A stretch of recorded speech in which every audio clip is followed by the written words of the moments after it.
Puma wasn't created to compete with the world. It was created to separate from family. Two brothers once worked side by side in a small German town, building shoes together, testing them on athletes, dreaming of success after the ruins of war. Then something broke. Not in a single explosive fight caught on camera, not in a dramatic boardroom showdown, but deeply, personally, painfully enough to divide a family, split a town down the middle, and eventually fracture the entire global sportswear landscape into rival camps that still echo today. This isn't just another brand origin story about sneakers, athletes, and marketing. It's a human story about ego, resentment, loyalty turning toxic, and what happens when brotherhood collapses under the weight of suspicion, wartime scars, and irreconcilable differences. Because Puma didn't start with a grand visionary plan for innovation or cultural dominance.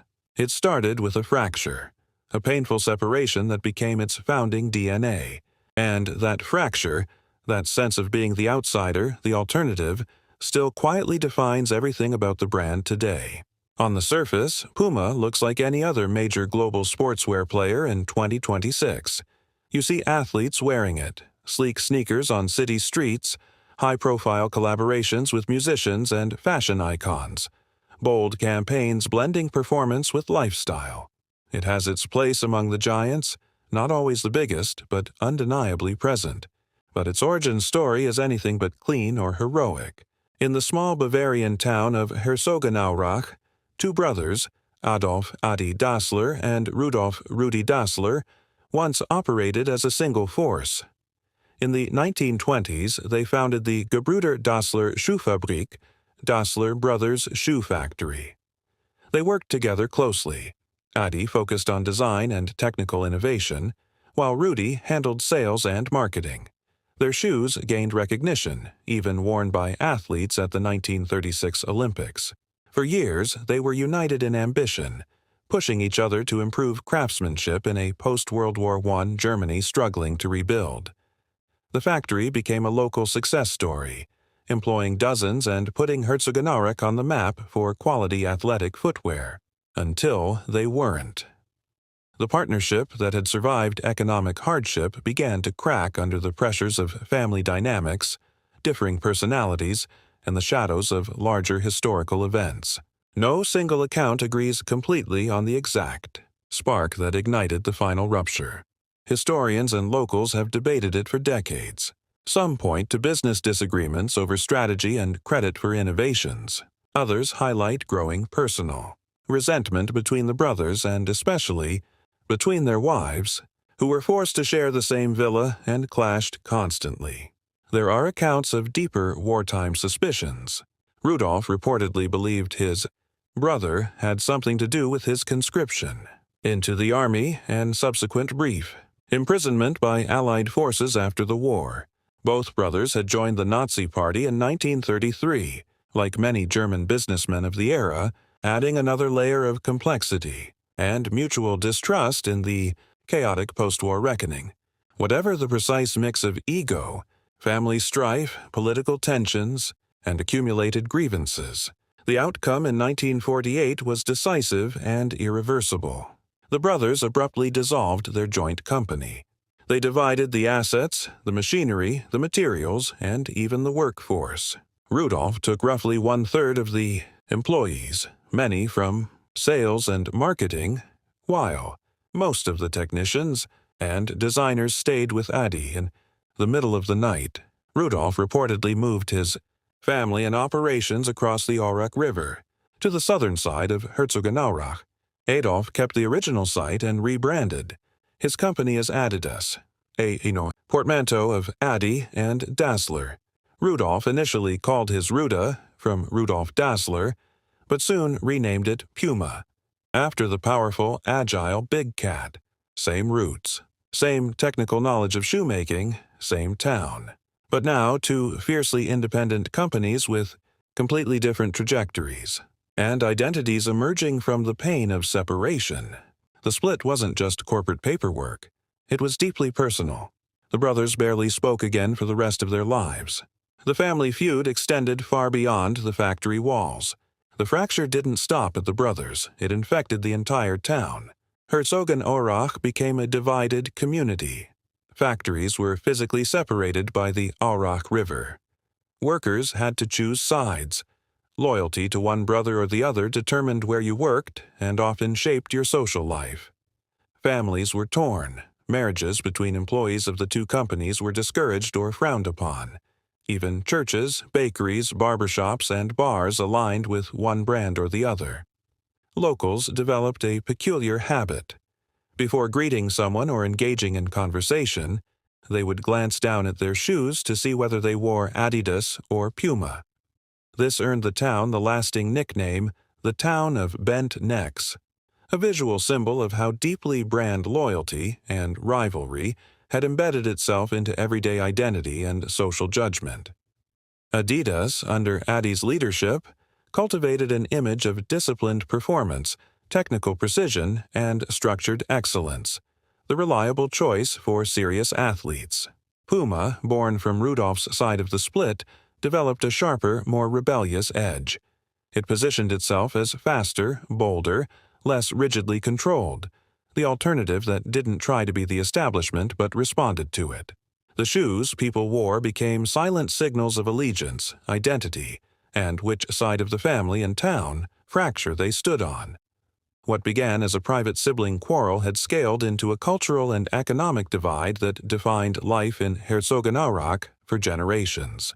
Puma didn't try to out-engineer or outspend Adidas in every category. Instead, it learned to win through powerful, emotionally charged moments that aligned with something deeper than pure athletic performance. One of the most iconic came at the 1968 Mexico City Olympics. American sprinter Tommy Smith, after winning gold in the 200 meters and becoming the first man to break the 20-second barrier, stood on the podium with fellow athlete John Carlos. In a powerful, silent protest against racial injustice and inequality, Smith raised a black-gloved fist during the American national anthem. On his feet were Puma shoes, specifically the Puma Crack, later evolving into the iconic suede line. The image of Smith holding one Puma shoe aloft while making his stand became a global symbol of protest, resistance, and expression. It wasn't just product placement. It was cultural alignment. From that moment, Puma increasingly leaned into moments of emotion, meaning, and tension. It positioned itself as the brand that supported bold statements and individual expression, rather than only institutional dominance. The suede sneaker, born in that era, went on to become a street culture staple, worn by athletes, musicians, and everyday people seeking a shoe that felt both performative and personal.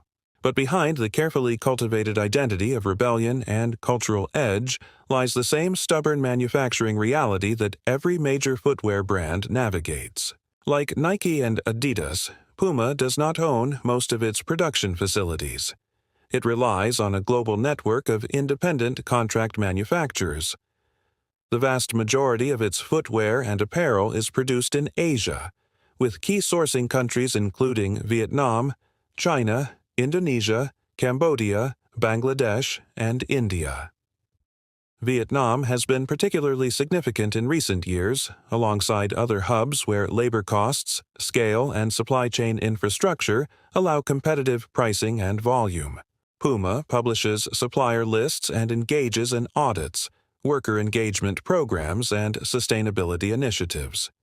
It has faced the same industry-wide pressures around wages, working conditions, overtime, and human rights that affect the entire sector. While improvements have occurred through codes of conduct and monitoring, challenges persist in ensuring living wages, safe environments, and meaningful worker representation across complex, multi-tier supply chains. The irony is clear.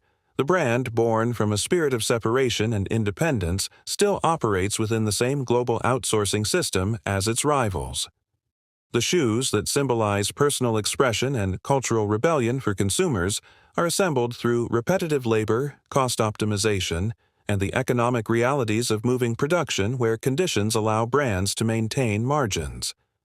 At scale, even the alternative brand plays by many of the same rules of global supply chains. Here is the deeper psychological layer that explains why Puma continues to survive and find its niche. Puma doesn't primarily sell raw performance or technical superiority in every category. It sells position, a sense of being different, of standing apart without being entirely isolated. It attracts people who don't want to fully conform to the dominant narrative pushed by bigger, more corporate-feeling brands. Consumers who lace up Puma sneakers or wear its apparel often seek an identity that blends athletic capability with cultural expression, creativity, and a touch of edge. The shoes and accessories become psychological objects, signals of individuality, of choosing the alternative path, of resonating with moments of protest, style, or personal storytelling rather than pure mainstream success. This connects directly to broader object psychology. What we wear on our feet or carry isn't just functional. It helps us manage impressions, project personality, and signal belonging, or deliberate non-belonging, to certain tribes. Puma's fractured origin story gives it an authentic underdog narrative that many find compelling in a world saturated with polished marketing. Its survival doesn't come from winning every battle for market share. It comes from resonating emotionally with enough people who value that distinct positioning. And then there is the human layer that rarely makes it into glamorous campaigns. The workers whose labor makes the identity possible. Hundreds of thousands of people across Asia and other sourcing regions assemble Puma products in contract factories. They handle the detailed, often repetitive tasks of cutting, stitching, gluing, quality checking, and packaging. The physical work that turns designs into wearable objects. Many are women, migrants, or young workers navigating economic pressures in their local contexts. Puma, like its peers, emphasizes supplier standards, grievance mechanisms, and some engagement with workers. Yet the global system creates inherent tensions, tight deadlines, cost competition, and the constant search for efficiency can translate into demanding conditions on the factory floor. Wages in many sourcing countries hover near legal minimums that may not always meet full living wage standards when accounting for local costs of housing, food, and family needs. Repetitive strain, heat, and pressure for speed remain documented challenges across the industry. The rebellion and cultural expression you see celebrated in ads and on streets is still produced inside structured, profit-driven systems where the people doing the making rarely share proportionally in the brand's cultural or financial upside. Their hands and hours enable the psychological objects consumers adopt as part of their identity. This gap between marketed meaning and manufacturing reality is not unique to Puma. It is the quiet foundation beneath almost every major footwear brand. Puma was born from separation, from conflict, distance, and a family fracture that reshaped a town and an industry. Instead of trying to erase or overcome that painful origin, the brand eventually leaned into aspects of it. It became the alternative, the one that lives between worlds, between pure sport and vibrant culture, between system and rebellion, between performance heritage and expressive freedom. It never needed to dominate every metric or outsell its larger rivals in every category. It just needed to exist meaningfully for the people who wanted something that felt a little different, who sought identity without full conformity. Sometimes you don't build something lasting by staying together in forced unity. Sometimes the most authentic paths emerge when people, or brands, find the courage to walk away and define themselves on their own terms. Your Puma shoes carry more than cushioning or style. They carry echoes of a bitter sibling rivalry, a divided town of bent necks, moments of protest and cultural expression, global supply chains, and the hands of workers whose realities remain mostly invisible. The brand survives not because it won the family war, but because it turned the fracture into a different kind of strength. Wear the shoes, feel the position they offer, but know the deeper systems and human stories woven into every step. It survived, not by healing every old wound, but by learning to move forward with them.